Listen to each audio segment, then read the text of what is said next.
لو قرآن T V کی طرف سے السلام علیکم ورحمۃ اللہ وبرکاتہ۔ قیام اللیل کے دوران آپ صلی اللہ علیہ وسلم سورہ مائدہ کی ایک ہی آیت نمبر 118 بار بار تلاوت فرماتے رہے یہاں تک کہ فجر ہو گئی۔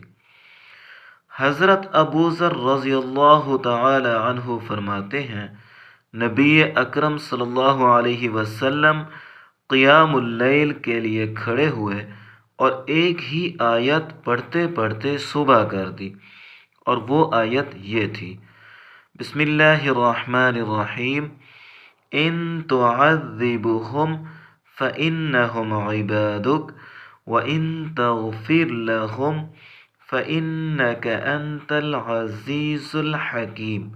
ترجمہ: اگر تو انہیں عذاب دے تو وہ تیرے ہی بندے ہیں، اور اگر انہیں معاف فرما دے تو تو غالب اور حکمت والا ہے۔ اس روایت کو نسائی شریف نے نقل کیا ہے۔ صدق اللہ العظیم۔